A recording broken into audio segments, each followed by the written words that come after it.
Alors comment refaire sa vie après une séparation? Ouais, les gars, c'est pas évident hein, de rebondir comme ça, de se relancer après une séparation, c'est chaud. Hein, des fois, ça laisse des traces. Ah oui, c'est pour ça que je voulais en parler aujourd'hui. Surtout que un des problèmes majeurs après une séparation, c'est toutes les habitudes que tu as développées auprès d'une personne avec qui tu as vécu, alors, vécu ou pas vécu. Mais bon, dans tous les cas, lorsque tu as une relation quand même longue, hein, généralement c'est ce qui se passe, tu développes donc tes habitudes, tu adaptes ta vie en fonction aussi de la personne. Tu fais beaucoup de choses, comme par exemple avoir des discussions régulières, parler au moins une fois par jour. En tout cas, si tu vis pas avec, si tu vis avec, tu as eu certainement beaucoup de conversations, d'échanges. Bref, tu agences aussi toute ta vie en fonction de la personne avec qui tu vis. Donc forcément, après une séparation, il y a un grand vide. Parce que oui, après une séparation, bah, vient la vérité, hein, la grosse vérité qui te tombe dessus, bah, tu te retrouves tout seul. Tout seul, tout seul, tout seul. Et même si tu n'entendais plus avec elle, bah, elle était quand même là, il y avait quand même des échanges, il y avait des choses qui s'articulaient dans ta vie avec la sienne, qui fait qu'aujourd'hui, tout ça, ça s'éclate en 1000 morceaux, et donc plus rien n'existe. Et alors, le plus dur parfois, et je sais très bien, les gars, hein, c'est qu'il y a rupture et rupture. Il y a la rupture que toi t'as demandé, il y a la rupture que elle a amorcée, et quand elle amorce une rupture auquel toi tu t'attends pas, parce qu'il y a beaucoup de mecs qui ne s'attendent pas à ce que tout à coup, la nana t'annonce, bon, je vais te dire un truc sympa, on se quitte en fait. Voilà, c'est comme ça. Là, c'est le plus difficile pour pouvoir rebondir. C'est là où en fait on se prend tout dans la gueule, surtout quand on l'a pas vu arriver, et que ça te met un coup supplémentaire derrière la nuque, et après, bah, va falloir rebondir. C'est ce qu'on va voir aujourd'hui. Du coup, aujourd'hui, on va voir comment sortir d'une relation qui s'est terminée, comment faire pour rebondir, l'état d'esprit qu'il faut avoir. On va tout mettre sur la table pour vous aider justement à vous relancer pour ceux qui sont encore derrière une relation qui s'est terminée, qui laisse des traces. Hein. On a du mal à ressortir de tout ça parce qu'il y a tellement de souvenirs, il y a tellement de choses qui ont été vécues. On va voir comment faire pour repartir, un peu comme repartir à zéro, vous voyez, comme un redémarrage, une nouvelle vie. Je vous dis tout ça dans cette vidéo. Tiens, j'en profite. Si tu veux déjà commencer à démarrer et à te mettre en action pour comprendre comment séduire des femmes, tu as déjà une formation gratuite qui sont les 7 piliers indispensables pour faire des rencontres. Tu trouves comme ici en description, tu cliques dessus et tu n'as qu'à t'inscrire pour recevoir cette formation qui est gratuite, formation vidéo. Si ensuite tu veux aller plus loin, bien évidemment, tu as le process qui t'explique comment faire pour arriver à rencontrer une femme et à coucher avec pendant 30 jours avec des exercices chaque jour. À l'intérieur, tu trouveras un plan comme tu peux le voir semaine par semaine où je vais te donner des exercices et quoi faire pour être de plus en plus à l'aise dans les conversations avec les gens en général, mais aussi bien évidemment avec les femmes où ensuite tu verras qu'il y a énormément d'exercices et comment faire pour passer les vitesses, arriver à prendre un verre jusqu'à coucher avec. Tu as également le Discord pour nous rejoindre et discuter avec des mecs qui, comme toi, probablement cherchent aussi des réponses, s'entraider, trouver en tout cas un apport sur les questions que tu peux te poser, sur la manière dont on peut arriver à être à l'aise avec les femmes, comment devenir plus séduisant. Tu n'as qu'à cliquer sur ce lien pour nous rejoindre. Une fois que tu cliques dessus, tu n'as plus qu'à accepter l'invitation. Et une fois que tu arrives sur le Discord, comme c'est le cas actuellement, tu as tout un tas de salons écrits où tu peux discuter de drague, communiquer des adresses de bar, des adresses de boîte, trouver un partenaire aussi, puisque ça c'est toujours important de pouvoir trouver un gars avec qui on se sent bien et pouvoir justement s'exercer, s'entraîner, mais aussi des salons vocaux où vous pouvez vous retrouver, vous y allez quand vous voulez, vous vous mettez dedans, vous discutez ensemble. Moi ça m'arrive de venir aussi vous rejoindre pour pouvoir discuter et apporter quelques réponses aux questions que les gars se posent. Bref, comme tu l'as vu, c'est quelque chose de très communautaire. On se retrouve ici pour un seul et unique sujet, c'est on parle de séduction, on parle de drague. Il est gratuit, donc profites-en pendant que c'est encore actif. Donc je vais t'expliquer aujourd'hui comment faire pour rebondir, comment se sortir d'une ancienne relation, surtout quand c'est pas toi qui as amorcé la séparation. Mais si toi aussi tu as amorcé la séparation, quelque part, c'est encore aussi un redémarrage pour toi parce qu'il fallait prendre cette décision de dire à la personne, écoute, je préfère qu'on s'arrête là. Après beaucoup de mois, beaucoup d'années, en fait, de relations communes, forcément, même si toi, tu as amorcé la séparation derrière, il y a quand même l'effet d'un redémarrage. Et là, encore une fois, on se retrouve tout seul. Donc, va falloir voir comment on articule cela, comment est-ce qu'on peut en tirer profit, comment on peut rebondir et en fait, en ressortir beaucoup plus fort.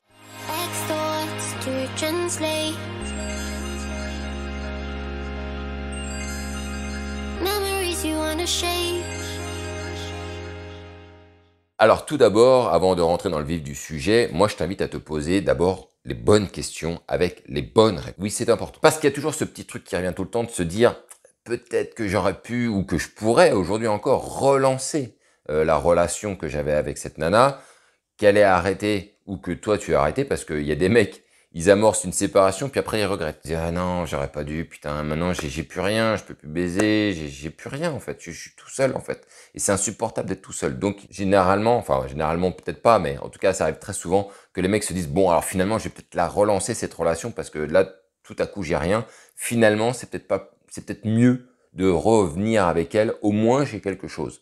Pour les mecs qui se sont fait stopper leur relation en cours par la nana, il y a aussi souvent cet effet de se dire bon bah je vais aller la rechercher, hein, je vais essayer de voir si je peux pas recoller les morceaux. J'ai connu des gens qui ont fait ça avec perte et fracas parfois. Quelquefois ça a fonctionné, mais en fait le résultat il n'est pas très bon. Et c'est pour ça que je te dis de te poser les bonnes questions, parce qu'on va être franc les gars, on va se regarder droit dans les yeux. Quand il y a un break, une rupture, en tout cas toujours l'effet de se dire allez on a besoin un peu d'espace entre toi et moi, c'est toujours un mauvais signe sur la qualité de la relation. Alors je sais qu'il y a des gens ils disent non mais on peut s'autoriser un break et puis après on revient, mais le break c'est le début de la fin. Tout simplement, les gars. C'est pas normal, si on se sent bien avec quelqu'un, qu'on demande un accord, de se dire, écoute, viens, on se fait un espace là de 1 ou 2 semaines, et puis on se retrouve après. Non, c'est pas normal. Si on est vraiment bien avec la personne, on n'a pas besoin de break. De même que s'il y a une séparation qui s'enclenche, c'est plus que le début de la fin. Penser qu'après une séparation, on peut revenir tranquillou, allez les gars, on recolle les morceaux, c'est possible, on se redonne une deuxième chance, allez on se redonne une deuxième chance. Non, ça ne marche pas ça les gars. C'est se convaincre inutilement que là, vous avez déjà mis un pied et demi dans la fin de cette relation. Donc les gars pensent à chaque fois que c'est récupérable, c'est parfois récupérable, mais c'est toujours avec des conséquences. Ça repart jamais comme c'était reparti, quel que soit la raison de la séparation. Ce que je veux te dire par là, c'est que n'aie aucun regret. Je sais très bien que c'est compliqué, il faut l'absorber, il faut la digérer cette séparation, mais dès lors qu'il y a eu séparation, il faut que tu aies bien en tête, hein, c'est que là, la séparation, elle vaut plus rien, elle est trop endommagée, elle a été trop brutalisée. Cette séparation, elle signifie en fait l'arrêt de la récré. Maintenant, on passe à autre chose et c'est cet état d'esprit que tu dois avoir, te dire on va vraiment passer à autre chose. Parce que les signes que tu ne veux peut-être pas voir parce que tu es dans le cœur en fait de cette histoire, les signes démontrent trop fort que ça ne va pas. Il n'y a que toi qui ne le vois peut-être pas parce que tu es dans l'espoir que ça puisse redémarrer, mais vraiment, quand tu as les signes d'une séparation ou d'un break, c'est mort. Et donc tu te retrouves tout seul, tu te retrouves avec un temps que tu n'avais pas auparavant. Alors peut-être que tu pensais que tu étais tout le temps dans le rush et que tu étais surbooké parce que tu avais trop de choses à faire. Oui, mais non, mais là, je dois voir ma meuf, nanana. Maintenant, là, je peux pas trop sortir, les gars, parce qu'il faut que je reste avec elle. Bref, là, tu te retrouves avec un temps hyper conséquent de temps libre, en réalité, que tu peux mettre à profit. Croire que tu vas broyer du noir, etc., va t'aider à sortir de la réalité, non. Maintenant, qu'il y a un passage où, en fait, tu as besoin qu'on te laisse tranquille, tu prends ton pot de glace, tu fermes les volets en plein jour, et tu te ressasses tous les bons moments avec elle, que tu te poses la question mais pourquoi ceci, cela, pourquoi la terre est ronde, pourquoi l'eau mouille, pourquoi pas, mais n'y reste pas trop longtemps, hein. Digère ça pendant 1-2 semaines s'il faut, mais après il va falloir commencer à se reposer les questions, et c'est ça que je suis en train de te dire dans ce deuxième point, c'est de se dire tu as du temps libre aujourd'hui, qu'est-ce que tu vas en foutre de ce temps libre? Eh bien, c'est le moment de se lancer dans de nouvelles expériences. Toutes les fois où tu t'es dit ah ça je pourrais peut-être le faire, ah, ça me tente très bien, je sais pas trop, oui ça je voudrais le faire mais j'ai pas le temps. Là tu vas avoir du temps, tu vas pouvoir te lancer dans de nouvelles expériences. Donc vas-y, explore, vois ce qui t'intéresse, tente des trucs, vois si c'est quelque chose que finalement tu aimes bien, parce qu'il y a l'idée de vouloir faire quelque chose et le faire en réalité, et généralement il y a une petite marge, et face à la réalité, souvent on se dit finalement c'est pas quelque chose qui me tente tant que ça. Donc ça peut être n'importe quoi, hein. Ça peut être artistique, ça peut être apprendre une nouvelle langue, ça peut apprendre à danser, faire du théâtre, tout un tas de choses en fait sur lesquelles tu as envie de prendre du plaisir. Donc participer à de nouvelles expériences où vous allez prendre du plaisir, et ça c'est important. Si vous ne prenez pas du plaisir dans une nouvelle expérience et que vous le faites par principe, ça va être compliqué. Il faut vraiment que vous essayiez de prendre du plaisir là-dedans pour justement en tirer tous les bénéfices et continuer après à explorer peut-être d'autres secteurs que vous n'imaginiez pas auparavant. Pour résumer ça, fais quelque chose de complètement nouveau. Sors de ce que tu faisais auparavant. Fais un truc neuf. Autre point hyper important, il va falloir que tu réapprennes ou que tu apprennes à sortir de chez toi un peu plus. Et quand je dis ça, ça ne veut pas dire aller en soirée ou aller en club, mais en tout cas sortir un peu plus de chez toi, ne pas rester trop casanier, parce que souvent le problème d'être en couple, c'est d'être un petit peu casanier, mine de rien. C'est pas vraiment un problème quand on est en couple parce qu'on est avec quelqu'un et donc on échange socialement. Il y a quand même quelque chose qui se fait. Mais là maintenant, tu te retrouves tout seul. Donc il va falloir que tu apprennes ou que tu réapprennes à aller dehors pour aller échanger avec les gens dans ton quotidien. Parce que c'est important d'avoir du contact avec les autres. N'oublie pas une chose hyper importante. Nous sommes des animaux sociaux. Nous sommes des animaux de relation.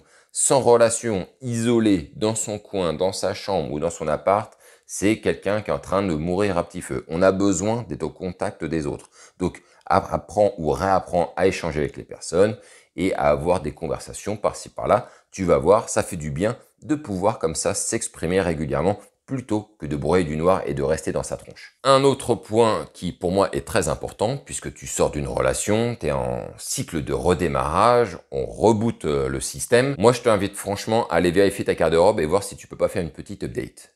De voir si on peut pas remplacer, quitte à prendre des vêtements, même s'ils te vont toujours, les jeter, les filer à Emmaüs à qui tu veux, mais voir pour se débarrasser en fait tout ce qui te tire sur l'ancienne vie, pour t'en recréer une nouvelle avec une nouvelle garde-robe. Alors, bien évidemment, tu n'es pas obligé de t'acheter tout le complet de ta garde-robe en une fois. Mais en tout cas, c'est intéressant de voir ce que tu peux te débarrasser petit à petit. Et vraiment, quand il y a un principe de redémarrage, c'est bien qu'il y ait un redémarrage à peu près sur tout. Donc, tu peux aller remettre à jour ta garde-robe, va faire un tour chez le coiffeur. Si tu n'avais pas la barbe, bah, laisse-la toi pousser. Enfin, essaie de voir tout ce que tu peux changer et qui vont te permettre de passer d'un ancien toi à un nouveau toi. Donc, peut-être que tu avais les cheveux courts, pourquoi pas tenter les cheveux longs? Et inversement, tu avais peut-être les cheveux longs, pourquoi pas tenter les cheveux courts, voir s'il n'y a pas des lunettes de soleil qui pourraient mieux t'aller, et quel type de vêtements tu pourrais porter. Bref, en tout cas, voir où est-ce que tu en es. Et le truc qui est hyper important, je trouve, et qui est souvent peu réfléchi, c'est de savoir entre l'époque où tu l'as rencontré et maintenant, si tu n'as pas acheté beaucoup de vêtements, c'est qu'en fonction de l'âge que tu as, il y a un âge où c'est beaucoup plus simple de porter certains types de vêtements que d'autres. Et généralement, quand on a la vingtaine, comme moi, c'était le cas, je mettais énormément de t-shirts, comme tu me vois aujourd'hui, j'en mets toujours. Mais bien sûr, aujourd'hui, je suis plus âgé et je mets beaucoup plus de chemises qu'auparavant. Avant, j'en mettais vraiment jamais. Quand j'avais la vingtaine, zéro chemise. Et le peu que j'ai dû en mettre, franchement, elles étaient mal taillées et elles étaient mal choisies.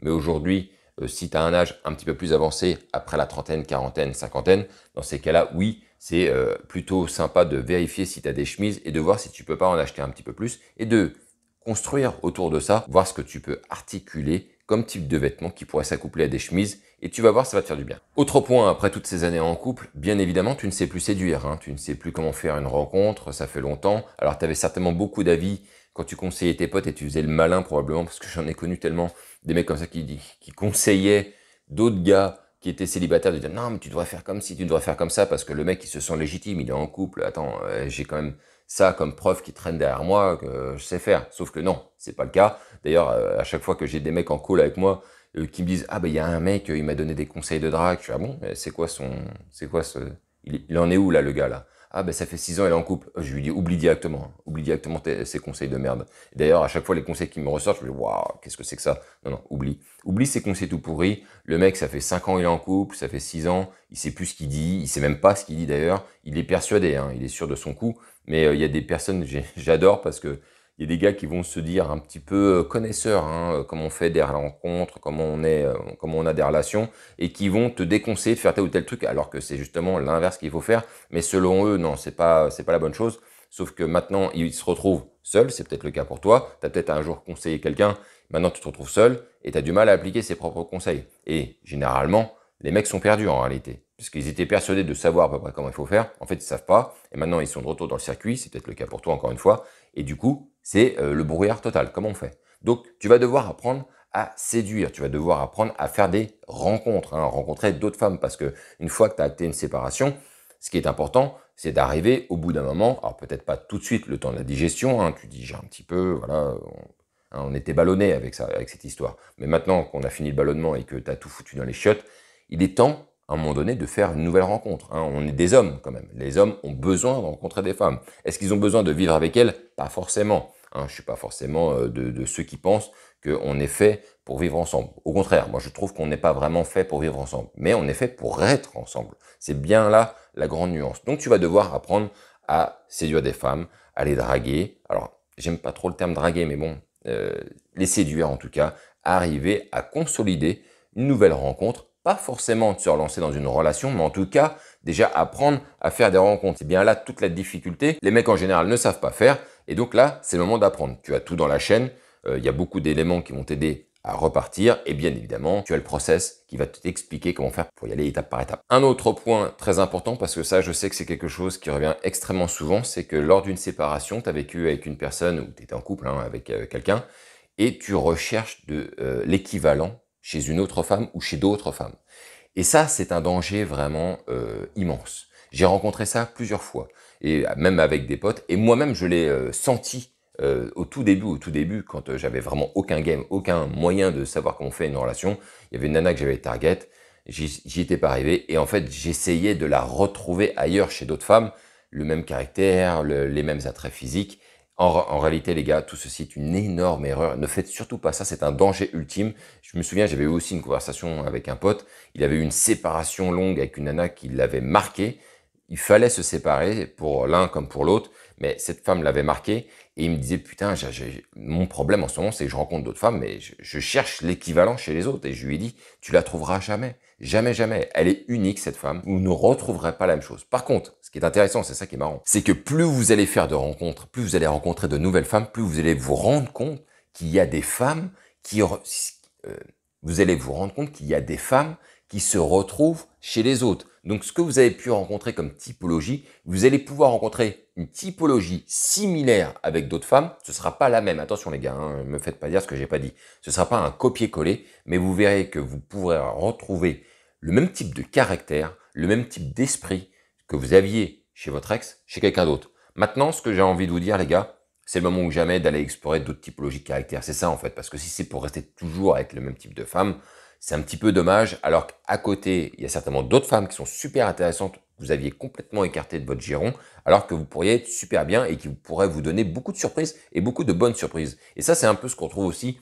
chez certaines femmes, qui se retrouvent toujours avec le même type de mec, et à la fin, elles sont déçues, et elles disent, ouais, non, mais les mecs, ils sont tous comme ci, ils sont tous comme ça, mais c'est parce qu'elles ont généralement rencontré la même typologie de gars à chaque fois, elles sont toujours attirées par le même type de gars, en fait, elles en sortent pas, elles n'ont pas pu aller voir ce qui se passe ailleurs, et voir d'autres types de gars avec qui elles se sentiraient probablement mieux, et du coup, elles en tirent des conclusions. Donc toi, c'est ton risque aussi. C'est que si tu veux retrouver la même typologie de femmes ailleurs, tu pourras. Par contre, ton risque à toi, c'est de t'enfermer là-dedans et de croire que les femmes sont comme ces typologies de femmes. Le dernier point, et celui-là, pas des moindres, mais c'est de faire du sport, les gars. Oui, je sais très bien, ça emmerde tout le monde, ça fait mal, c'est fatigant, ça fait chier, on se lève avec des courbatures parfois le lendemain, mais c'est le moment où jamais, tu as du temps libre, c'est le moment de redémarrer et de faire du sport et de reconstruire ton corps, de lui donner un petit peu de peps, de lui redonner de la forme. Tu vas voir, ça va te faire du bien de voir que tu vas avoir un petit peu de trapèze, tu vas voir tes bras qui vont se muscler un petit peu plus. Ça va t'aider à reprendre un petit peu confiance en toi aussi également.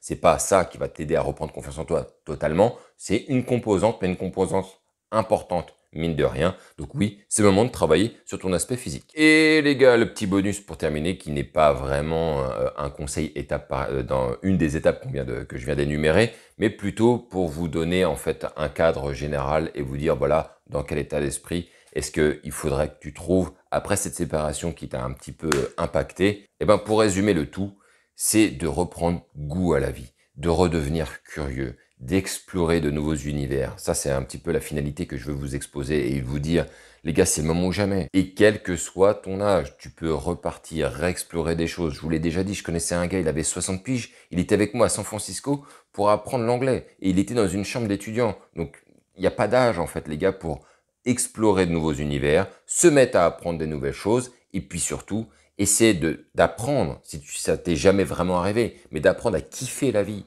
Parce que je vous le garantis les gars, la vie elle est fantastique. La vie est aussi une salope parfois, on va pas se mentir. Mais putain, quand vous faites des efforts, quand vous faites des choses que vous n'avez pas l'habitude de faire, quand vous allez au-delà de vos possibilités, au-delà de vos croyances, de vos certitudes, je vous garantis qu'après, au bout d'un moment, la vie elle vous récompense pour ça. elle vous soigne, elle vous donne des victoires. Et quand vous avez de nouvelles victoires qui vous arrivent, de nouvelles choses complètement nouvelles, incroyables, je vous garantis les gars, vous allez commencer à vraiment kiffer la vie comme très peu de personnes la kiffent. Donc voilà, dis-moi si tu as kiffé cette vidéo, mets-moi un petit commentaire par rapport à ce que je viens de dire. Dis-moi si toi, si tu es en plein tourment toi aussi. Hein. Peut-être que tu es dans la tornade d'une séparation et que tu as du mal à t'en sortir. J'espère que cette vidéo t'aura aidé à te pousser un petit peu, à t'envoyer un petit coup de boost.